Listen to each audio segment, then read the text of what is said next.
Hey guys, welcome back to Guide Glimpse. Today, let me show you how you can use Canva AI social media posts.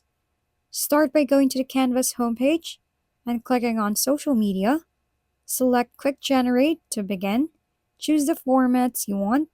Add your text, such as social media travel, and optional text like Made Easy with Canva. Next, on the left side, go to Apps and click Magic Design. Just enter your prompt once again and generate image for your social media posts. Generate the image you like and choose from the result. Put it in your post. And if you're satisfied, just save it. And now you can share it on your social medias.